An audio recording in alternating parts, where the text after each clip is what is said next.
Bismillahirrahmanirrahim. Assalamualaikum warahmatullahi wabarakatuh.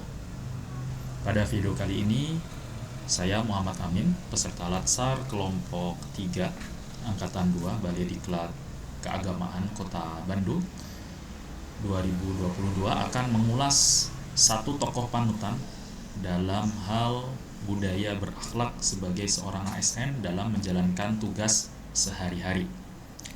Di sini saya mengambil contoh yaitu Dr. Syota MSI.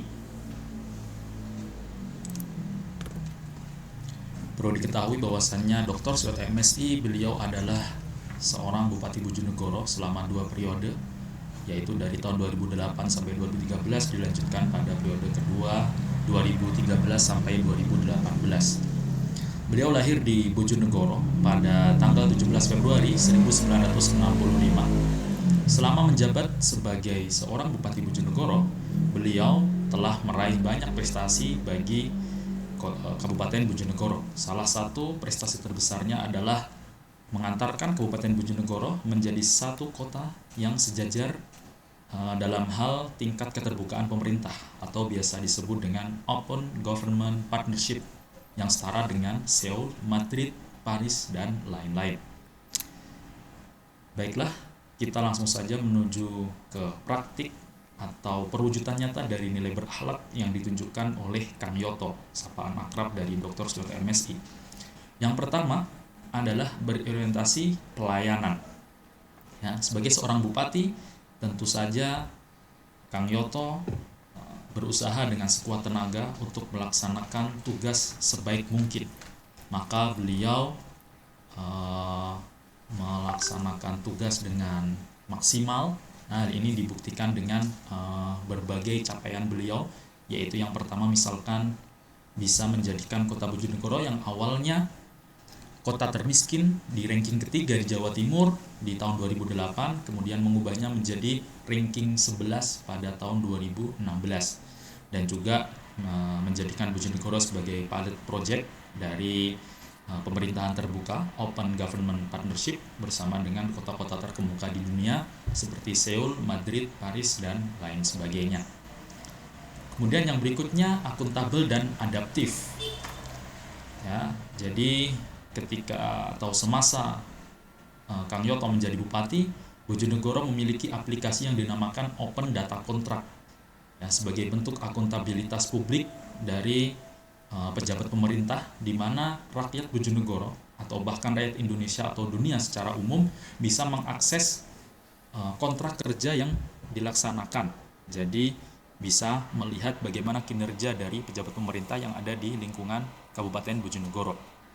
Selain itu, Open Data Contract ini berbasis website atau daring, maka itu juga merupakan satu bentuk adaptif, cepat beradaptasi dengan perubahan lingkungan, yaitu di dalam hal digitalisasi pemerintahan atau e-government.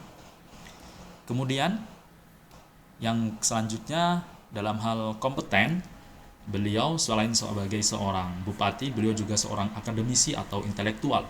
Maka beliau juga membuktikannya dengan meraih gelar doktor yang diraih di Universitas Muhammadiyah Malang, di mana di situ beliau memperoleh doktor di bidang Fakultas Ilmu Sosial dan Ilmu Politik pada tahun 2017.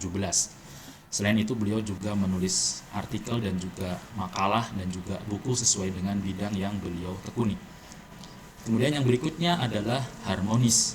Sebagai seorang pemimpin, tentu saja harmonis sangat dibutuhkan. Beliau sangat senang berkumpul dengan siapapun, bertemu dengan siapapun, akrab dengan siapa saja dari kalangan mana saja, baik itu pejabat, artis, kemudian pengusaha, profesional, maupun sampai di tingkat bawah sebagai rakyatnya. Beliau sangat sering atau senang sekali untuk mendatangi rakyatnya di bagian paling bawah, ke desa-desa seperti itu, untuk mengecek ketercapaian program pemerintah dan juga mendengarkan aspirasi dari masyarakat. Yang selanjutnya adalah loyal.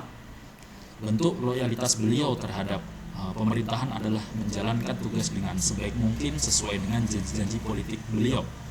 Hal ini dibuktikan dengan berbagai macam prestasi mentereng selama beliau menjabat selama kurang lebih 10 tahun. Yang pertama, beliau mengentaskan kemiskinan dari Bojonegoro ya, yang awalnya di ranking 3 termiskin di Jawa Timur menjadi ranking 11 pada tahun 2016. Kemudian juga pertumbuhan ekonomi tertinggi di dunia, bahkan mengalahkan Tiongkok yang hanya 7%. Ya, Bojonegoro mampu mencapai 19,4%. Kemudian memproduksi pangan juga meningkat, bahkan bisa dibilang Bojonegoro menjadi lumbung pangan nasional. Kemudian juga energi berlimpah karena di sana ada minyak di Cepu, ya, di blok minyak Cepu atau Banyu Urip. Kemudian juga dari atau dana yang didapatkan dari energi tadi, dari minyak tadi, digunakan sebagai dana abadi untuk pembangunan SDM. Salah satunya adalah memberikan beasiswa pendidikan kepada siswa-siswa yang ada di sekolah-sekolah.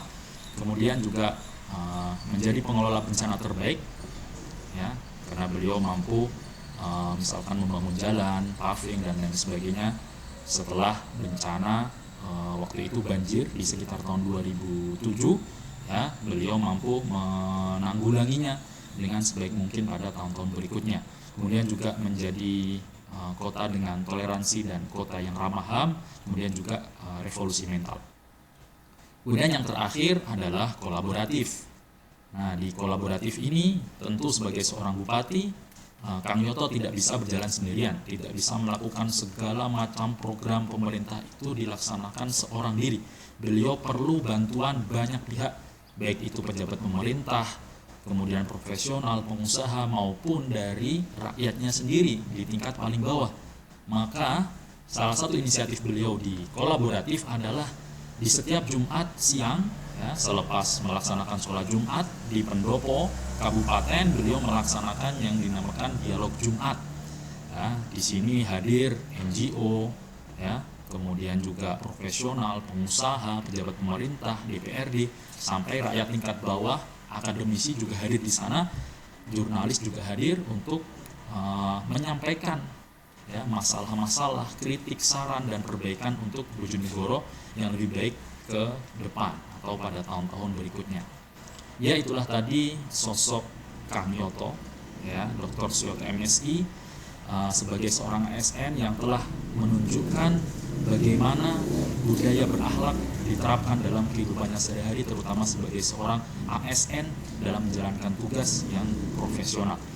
Maka dari itu semoga kita sebagai calon ASN masa depan bisa meneladani apa yang telah beliau contohkan di dalam bentuk-bentuk nyata dari budaya berakhlak. Semoga video ini bermanfaat bagi kita semua. Wassalamualaikum warahmatullahi wabarakatuh.